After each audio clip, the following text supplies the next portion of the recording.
esto es lo que el Señor, que parecido a lo que ahora hizo el Señor Jesucristo, es lo que nosotros hacemos con los niños. No los circuncidamos, sino que los presentamos delante de Dios, ¿verdad? No los bautizamos tampoco, porque el bautismo es una decisión. El bautismo tiene que salir desde el fondo de su corazón para que usted pueda decir: yo me quiero bautizar, porque es un testimonio, es una declaración pública que usted es nuevo en Cristo y tiene toda la intención de tener una mejor vida en el Señor. Bien, ¿lo tenemos ahí? Amén. Vamos a leer del versículo 21 en adelante y leemos la palabra en el nombre del Padre, del Hijo y del Espíritu Santo. Cumplidos los 8 días para circuncidar al niño, le pusieron por nombre Jesús, el cual le había sido puesto por el ángel antes que fuese concebido. Y cuando se cumplieron los días de la purificación de ellos, conforme a la ley de Moisés, le trajeron a Jerusalén para presentarle al Señor, como está escrito en la ley del Señor: todo varón que abriere la matriz será llamado santo al Señor. Y para ofrecer, conforme a lo que se dice en la ley del Señor, un par de tórtolas o 2 palominos. Y he aquí había en Jerusalén un hombre llamado Simeón, y este hombre, justo y piadoso, esperaba la consolación de Israel, y el Espíritu Santo estaba sobre él. Y le había sido revelado por el Espíritu Santo que no vería la muerte antes que viese al ungido del Señor. Y movido por el Espíritu, vino al templo. Y cuando los padres del niño Jesús lo trajeron al templo para hacer por él conforme al rito de la ley, él le tomó en sus brazos y bendijo a Dios, diciendo: ahora, Señor, despides a tu siervo en paz, conforme a tu palabra, porque han visto mis ojos tu salvación, la cual has preparado en presencia de todos los pueblos, luz para revelación a los gentiles y gloria a tu pueblo Israel. Y José y su madre estaban maravillados de todo lo que se decía de él. Y los bendijo Simeón y dijo a su madre María: he aquí, este está puesto para caída y para levantamiento de muchos en Israel, y para señal que será contradicha, y una espada traspasará tu misma alma, para que sean revelados los pensamientos de muchos corazones. Vamos a orar. Pues Dios y Padre nuestro, queremos en este momento, Padre, ponernos delante de tu presencia y suplicarte que nos bendiga, Señor, con tu palabra. Vamos a compartir sabiendo que tú eres quien nos enseña. Gracias, Dios, descansamos en ti. Te imploramos en el nombre de Jesucristo y por su sangre derramada en la cruz. Háblanos al corazón. Gracias, Dios, por lo bueno que eres. En el nombre de Jesús. Amén. Y amén. Puede sentarse, por favor. Bien, mis queridos hermanos, fíjense que nosotros andamos de arriba para abajo haciendo como nosotros creemos, ¿no? Y eso está bien. Que negociemos, que estudiemos, que cuidemos a nuestra familia, que nos tomemos tiempo para divertirnos, de esparcimiento, ¿verdad? Pero siempre nosotros tenemos que tener en cuenta lo de siempre, ¿no? Los ojos de Dios. La Biblia dice que los ojos de Dios están sobre cada uno de nosotros. Y terminando ese versículo dice: para dar a cada uno según sus obras. Ahora lo mencioné, que estamos reunidos allá, pero solamente dije: los ojos de Dios están sobre todos. Pero el versículo completo dice: para dar a cada uno según sus obras. Entonces, esto nos debería de motivar a pensar siempre en el Señor, a pensar siempre qué Dios dice de mi vida. Porque Dios, como decíamos en las alabanzas, nos ha permitido estar reunidos, nos ha permitido que nuestro nombre esté inscrito en el libro de la vida, no porque seamos buenas personas o porque seamos los mejores, sino que porque su amor fue tanto que mandó a Jesucristo a morir en la cruz. Y fíjense que tanto estaba ya esto anunciado, mucho antes de que el Señor viniera, que los profetas habían anunciado la venida del Redentor. Un tiempo de consolación para Israel, un tiempo de consuelo y un tiempo de redención para Israel. Eso venía a ser el Mesías. Sin embargo, el pueblo de Israel esperaba que esa redención iba a ser material. Entonces, en ese momento Roma estaba sobre Israel, gobernaba Israel, dejaba que Israel tuviera un gobierno interno, pero Israel no podía tomar decisiones importantes, ¿verdad? Por ejemplo, no podía darle pena de muerte a nadie, sino que eso tenía que hacerlo Roma. Y entonces Israel estaba sometido a Roma, dándole tributos y obedeciendo absolutamente todo lo que quisiera. Y tanto así que cuando un pueblo se sublevaba a Roma, el imperio romano era tan fuerte que caían sobre ellos y los destruían. De hecho, eso pasó 70 años después de nuestro Señor Jesucristo. Roma vino y destruyó Israel, destruyó Jerusalén, destruyó el templo que estaba levantado en ese momento, que había sido construido por Herodes, y lo dejó, y se cumplió la profecía del Señor que no quedaría piedra sobre piedra, y hasta este momento no ha podido levantarse de nuevo el templo y no se presentan más sacrificios. Dios ya no lo permitió porque el sacrificio perfecto fue presentado por Cristo mismo en la cruz del Calvario. Entonces, los que conocían y los que estaban unidos al Señor esperando su venida, ellos eran personas sensibles, estaban buscando y esperando. De hecho, que cuando nació el niño, si usted se recuerda la historia, Herodes quiso, a través de los magos que llegaron a hablar con él, que en verdad no eran magos en el concepto que nosotros tenemos, ¿verdad? Sino que eran personas estudiosas, científicos, no eran reyes. La Biblia no dice que eran reyes, pero sí eran personas de mucho respeto y por supuesto de dinero. Entonces llegaron al ¿cómo se llama? Donde Herodes, y diciéndole que buscaban al nuevo rey que había nacido. Entonces Herodes, una persona que no entendía de las leyes y de la palabra de Dios, mandó a llamar a los supuestos entendidos, pero los supuestos entendidos estaban atentos a otras cosas. Porque en ese tiempo, aunque Jerusalén estaba bajo de Roma, había plata en Jerusalén, había dinero, no había escasez. Y entonces estaban en sus propios negocios. El mismo templo era un negocio tremendo, un negocio redondo, porque ahí se presentaban sacrificios, ahí se vendían, se hacían cambios de moneda, porque solo podía presentarse la moneda original y no podían ellos, porque los judíos estaban por todos lados. Entonces cuando venían, imagínense, por ejemplo acá, ¿verdad? Acá usted tiene que utilizar dólares, pero usted viene de Guatemala, trae quetzales. Si hubiese venido desde hace mucho tiempo de El Salvador, hubiera traído colones y trae los mismos dólares, ¿verdad? Y así. Entonces todos traían su dinero y había que cambiarlo por dinero que giraba, que actual. Entonces eso era un negocio. Y entonces todos los religiosos estaban inmersos en el negocio. Tanto así que nació El Salvador y ellos ni cuenta se dieron. Se acercaron personas que no tenían nada que ver con Israel, porque habían visto las señales del cielo anunciando que el rey había nacido. Y usted conoce la historia. Herodes trató de buscarlo y al final mató a todos los niños menores de 2 años que habían en Jerusalén. Entonces, pero los que estaban pendientes sabían lo que venía. Los que estaban pendientes pudieron conocer los tiempos, pudieron conocer, y tanto así que este Simeón, un viejito, un anciano, hombre de Dios, el Espíritu Santo le había dicho que no se iba a morir antes que viniera el ungido. La palabra ungido quiere decir escogido.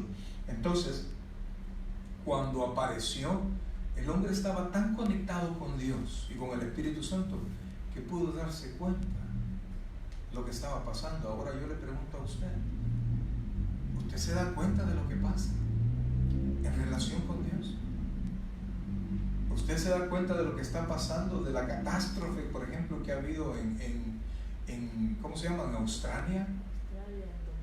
No sé si eso va a poder reconstruir, si los millones y millones de animales que han muerto, pérdidas increíbles. Y mire, y llega al colmo que el gobierno ha tenido que matar camellos, como 2,000 camellos, porque se metían a las casas a tomar agua, el poco agua que la gente guardaba, y entonces los han tenido que exterminar.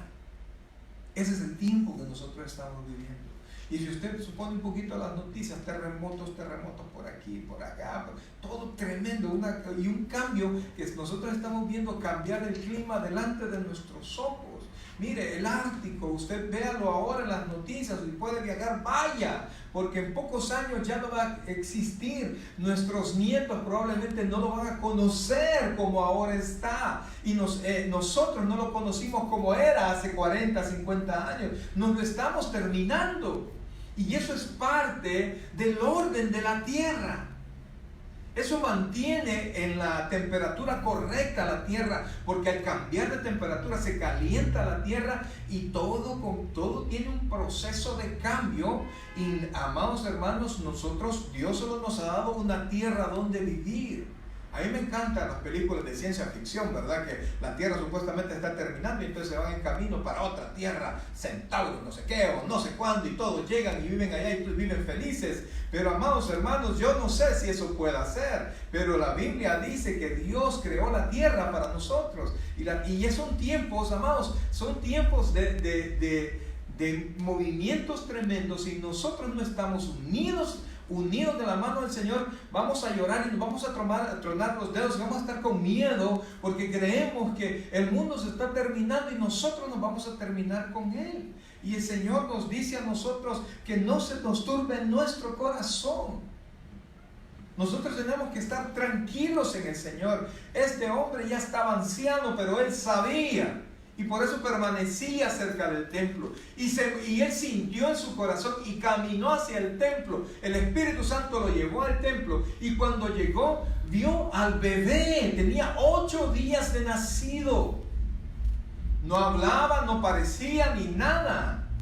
Entonces hay cosas que son espirituales que usted solamente agarrado de la mano del Señor las va a percibir. Porque la Biblia dice que las cosas, óigame bien, las cosas espirituales solo se disciernen espiritualmente. O sea, para eso tiene que venir usted a la vida espiritual. De lo contrario, usted está, como dice la Biblia, que estamos sin Cristo, muertos en delitos y pecados. Así dice la Escritura, que Él nos dio vida cuando estábamos muertos en delitos y pecados. No es que el mundo será condenado, es que el mundo ya está condenado.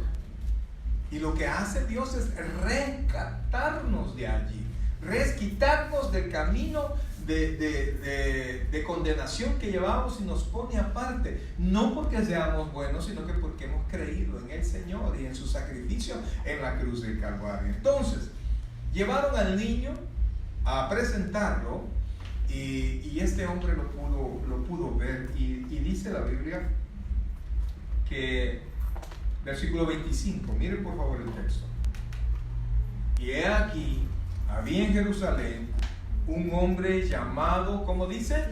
Simeón. Y este hombre, justo y piadoso, mire que esperaba la consolación de Israel, y el Espíritu Santo estaba sobre él. ¿Y usted qué espera? La Biblia dice que la iglesia tiene que estar esperando al Señor y diciéndole al Señor: Señor, ven, ¿verdad? Porque Dios ha prometido venir. Entonces dice,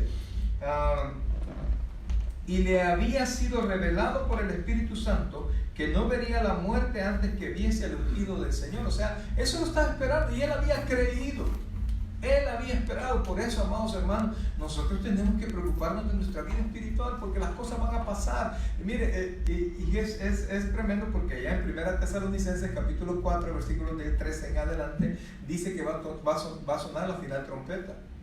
Y los muertos en Cristo van a resucitar, y nosotros los que hemos quedado seremos con ellos transformados y nos vamos a levantar con el Señor en el cielo. Eso está en 1 Corintios 4 y en 1 Tesalonicenses 4 y en 1 Corintios 15. Entonces, deberíamos nosotros estar pendientes, atentos, sin descuidar lo que hacemos, porque en la misma Tesalonicenses la Biblia le dice al pueblo: no, el que no trabaja tampoco coma.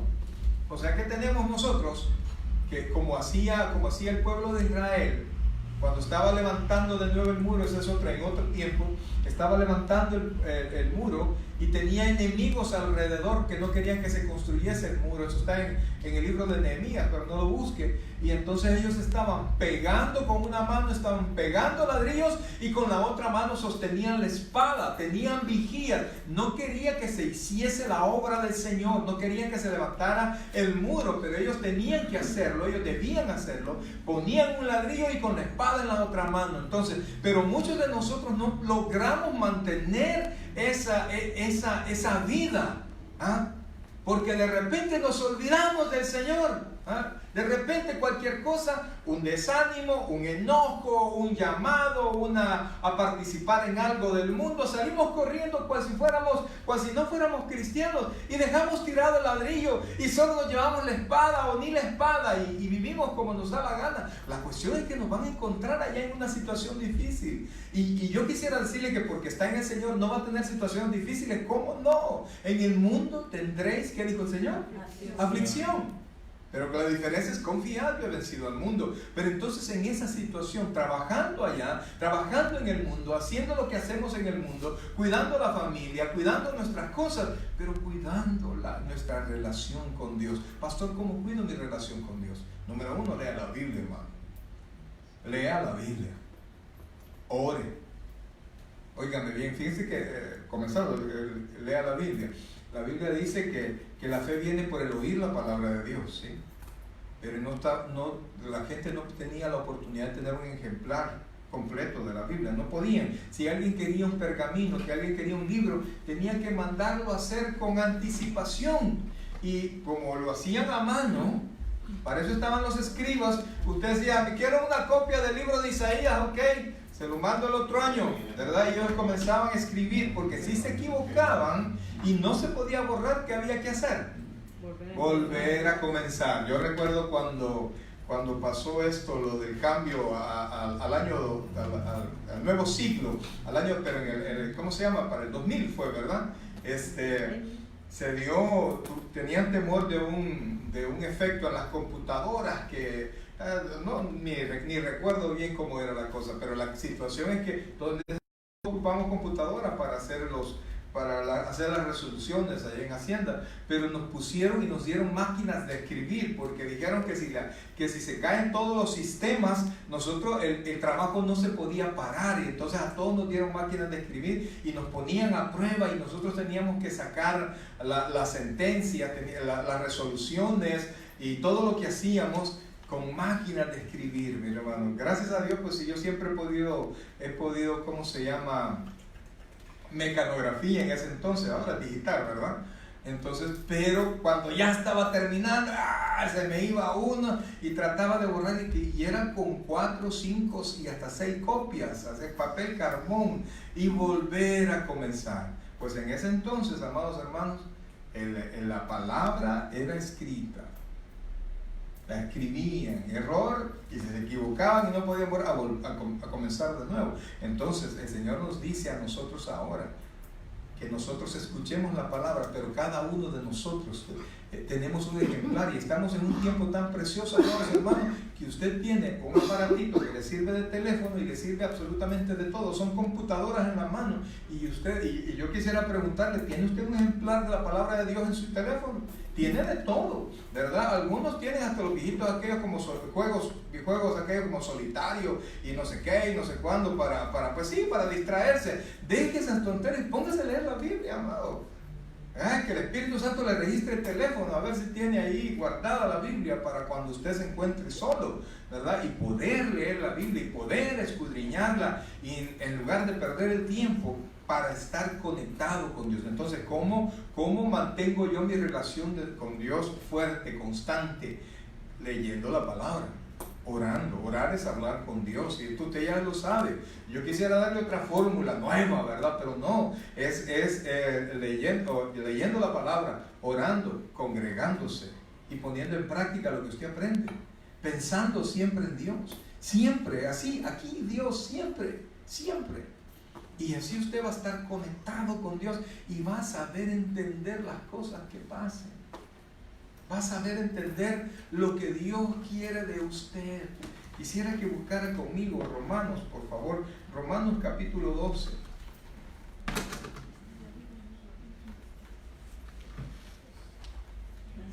Y miren esto, por favor, Romanos capítulo 12. Porque este hombre Simeón estaba justamente así como dice la Biblia que nosotros tenemos que estar. Romanos 12, versículo 1 y 2. ¿Lo tiene ahí? Oiga esto. Así que, hermanos, os ruego por las misericordias de Dios que presentéis vuestros ¿qué? Vuestros cuerpos en sacrificio vivo. Véame acá, venga ahí, véame acá. A veces no me ganas de venir a la iglesia, yo lo sé. A veces yo me siento cansado. Yo que soy el pastor. A veces la hermana Luis está cansadita. Ya vea, apúrate, vamos, y me la traigo. Aquí dice que tengo que presentar mi cuerpo ¿cómo? En sacrificio. Usualmente, normalmente y casi siempre nosotros venimos gozosos a la casa de Dios, pero aunque usted se sienta decaído, aunque usted se sienta deprimido, aunque usted se sienta débil, aunque usted se sienta enfermo, no deje de venir a la casa de Dios. Su cuerpo está sujeto a su cerebro y su cerebro debe estar sujeto a su mente. Y su mente debe gobernar su cuerpo. Y su mente va a poder gobernar su cerebro y su cuerpo si su mente está rendida delante de la presencia del Señor. Entonces, en sacrificio. Así que, hermanos, os ruego por la misericordia de Dios que presentéis vuestros cuerpos en sacrificio. Miren, sacrificio ¿cómo? Vivo. O sea que no va a venir a quedarse en el limbo, ¿no? ¿Verdad? ¿Sí? Y va a ver al pastor porque aprendemos, ¿verdad? ¿Sí? Pero usted tiene otra cosa. Está viendo directo y dice que concentrado está el hermano, pero cuando lo veo está así, está perdido, su mente se fue para no sé dónde, ¿verdad? No, aquí usted vivo, atento, con su cuerpo, mente, dice sacrificio vivo y además ¿qué dice? Santo, es decir, que usted no tiene ni idea de consultar el Facebook ahorita o ninguna de sus redes sociales. Ahorita es que ya dejé mis hijos, yo sé que ella dejó sus hijos, pero con sus hijos está el Espíritu Santo y Dios ha puesto una hueste de ángeles alrededor de ellos. Tenga confianza. Y si le va a dedicar a este tiempo, santifique este tiempo. Amén. Deje de pensar en otras cosas, deje de hacer planes desde aquí en el party de mañana. Olvídese de eso. Aquí aparte su tiempo. Aparte y honre a Dios pensando en Dios. Y entonces dice sacrificio vivo. ¿Qué dice después? Santo. Y vea lo que dice, agradable a Dios, que es vuestro culto racional.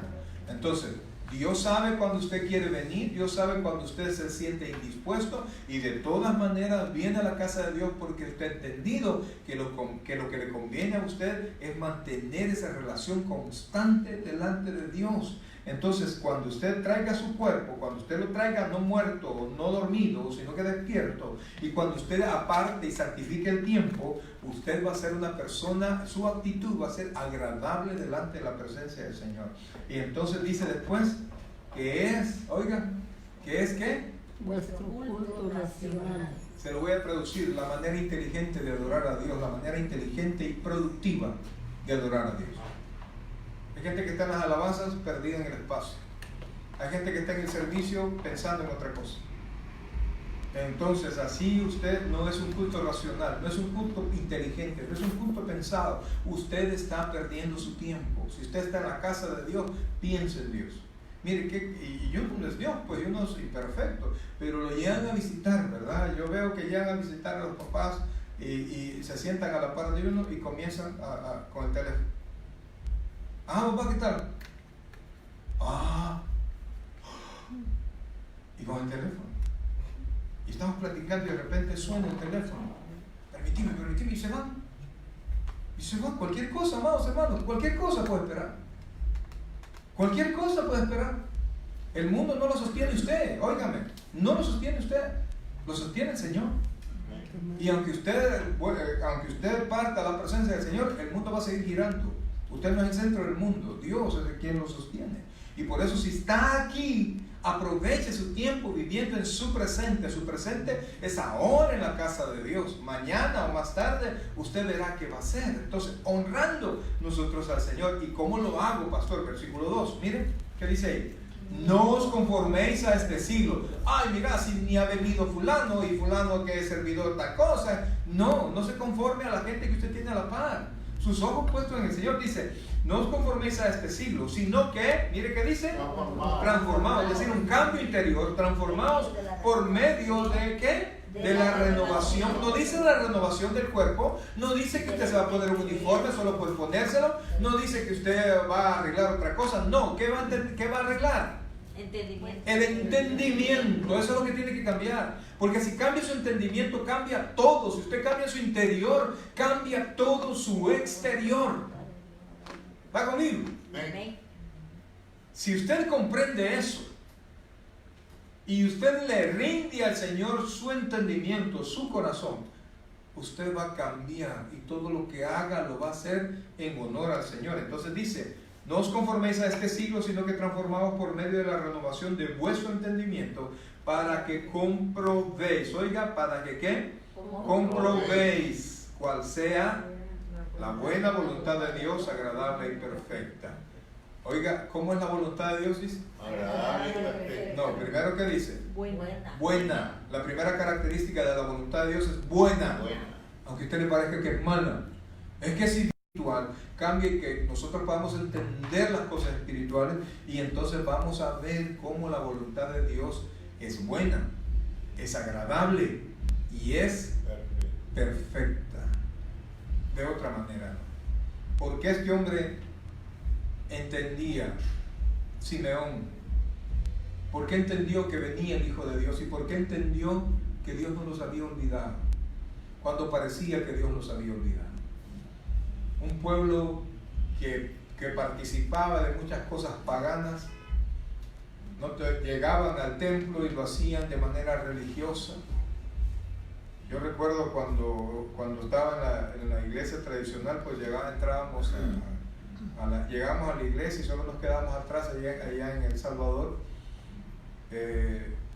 Había en el lugar donde yo estudiaba, porque yo comencé estudiando en una escuela que se llama San Alfonso, y entonces llegábamos todos los domingos a misa, pero nosotros no estábamos en misa al principio, no estábamos en misa. Entonces, estábamos en misa, pero no estábamos en misa, no sé si me va a entender. Yo estaba ahí con la pelota en la mano, porque nadie podía jugar, porque allá había un montonazo de canchas, como 12 canchas de básquet y 2 canchas de fútbol. Entonces nadie podía rebotar una pelota antes de la misa, y tenía que estar en la misa. Entonces ahí estábamos. Estábamos en la misa, pero no estábamos en la misa. Con la pelota esperando que terminara eso, ir en paz. Podéis ir en paz. Demos gracias al Señor y ¡oh! Salíamos corriendo con las pelotas. Pues Dios quiere que usted venga de manera activa, venga con propósito a la casa de Dios. ¿Cuál es el propósito? De adorarle. Yo quisiera preguntarle, levante la mano el que no tiene ninguna necesidad. Pues Dios puede satisfacer esa necesidad. Entonces hay que adorarlo. Y dice, para que comprobéis cuál sea la buena voluntad de Dios, agradable y perfecta. Volvamos al texto con el que iniciamos para poder terminar, que es en Lucas capítulo 2. Y mire lo que pasó. Dice,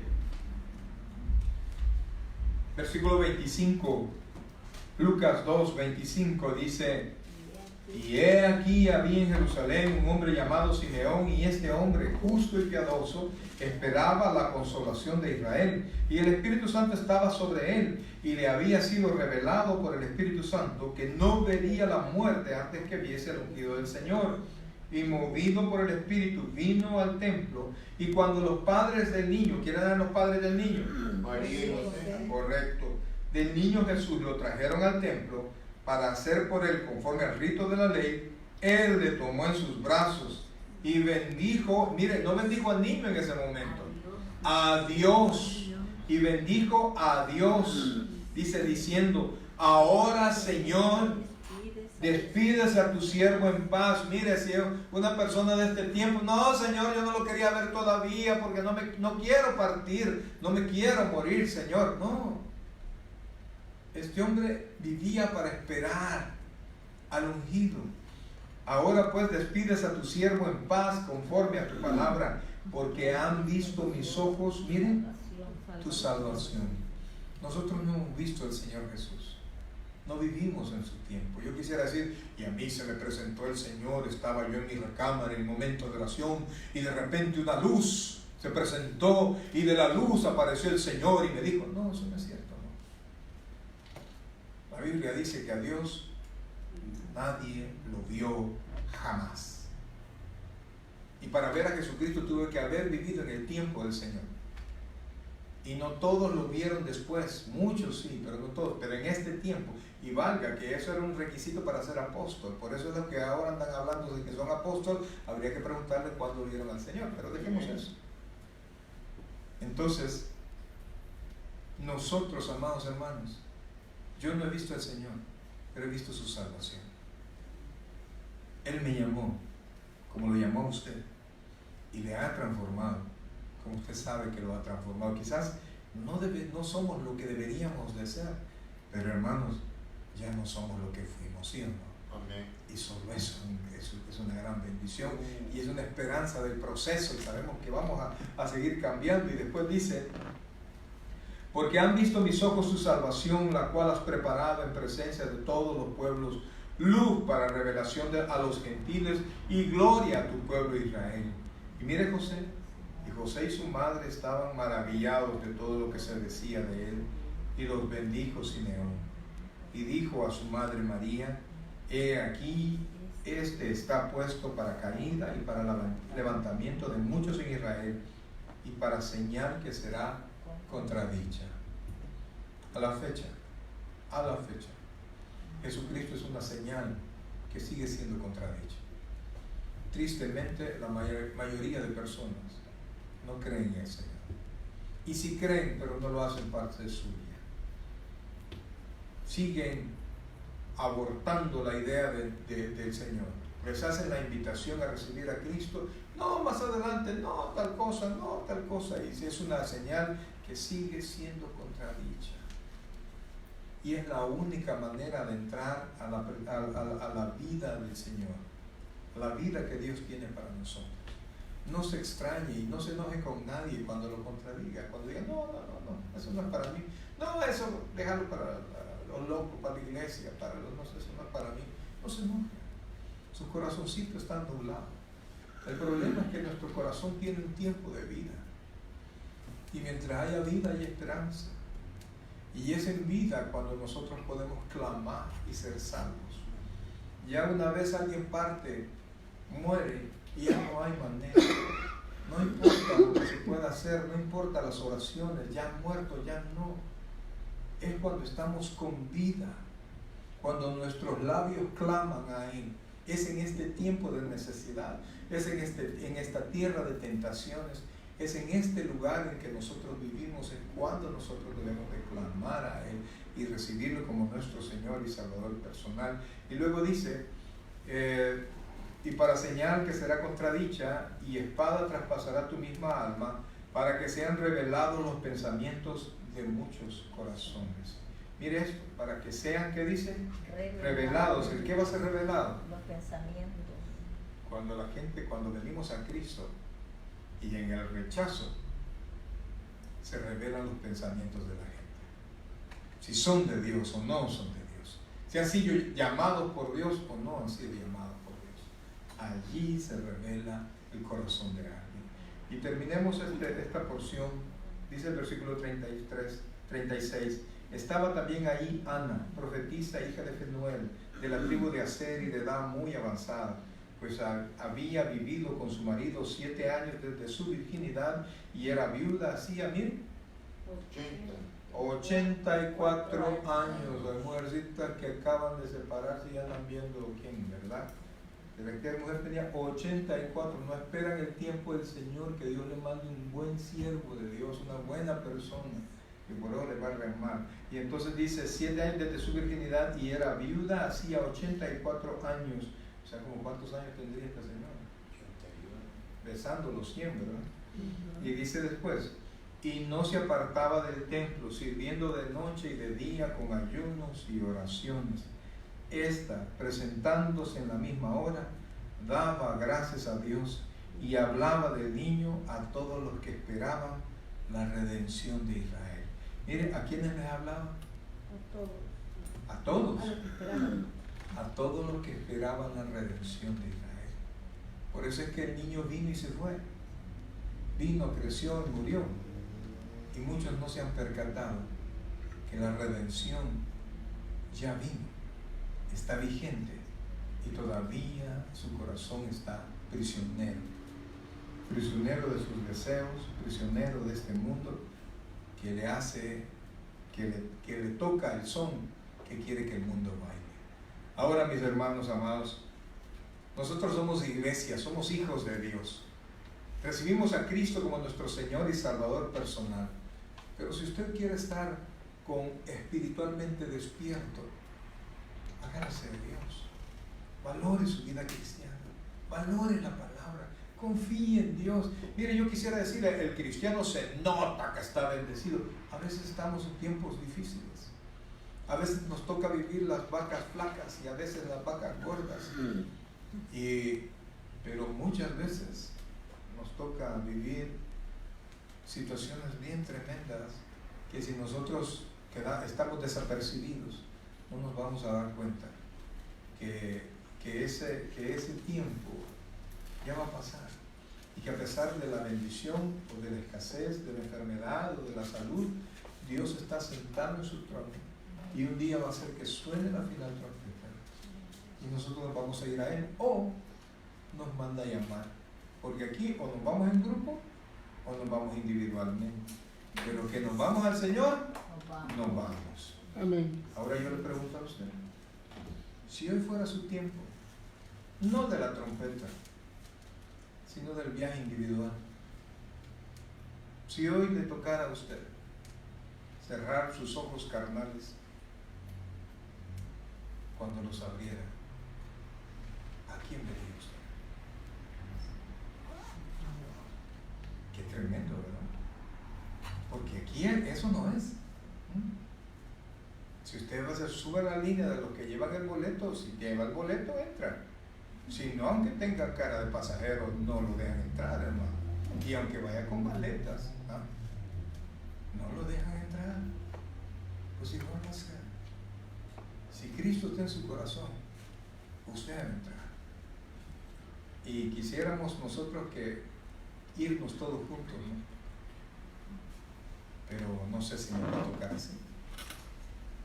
Pero si nosotros nos abrazamos del Señor, Dios va a iluminar nuestro entendimiento y vamos a poder comprender todas las cosas que pasan a nuestro alrededor, y vamos a poder vivir como vivía Simeón, confiado, esperando la redención del Señor. Vamos a orar. Buen Dios y Padre nuestro, gracias Dios te damos en esta preciosa noche, Señor. Alabamos tu nombre, Padre, y confesamos, Padre, que a ti te estamos esperando. Cometimos muchas equivocaciones, pero seguimos esperándote, Señor. Hicimos cosas que probablemente no teníamos que hacer, pero Padre, te seguimos esperando. Perdona nuestras faltas, Dios. Perdona nuestra vida. Y enséñanos, Dios. Ayúdanos a comprender que tú vienes, y aunque todo parezca que se cae a nuestro alrededor, nosotros estamos firmes porque estamos parados en la roca inconmovible que es nuestro amado Señor Jesucristo. Gracias, Padre, gracias, Dios. Te alabamos, Rey, y te damos las gracias ahora y siempre en Cristo Jesús, nuestro Señor. Y todos decimos amén y amén. Gloria al Señor. Démosle un fuerte aplauso al Señor y nos ponemos en pie, por favor.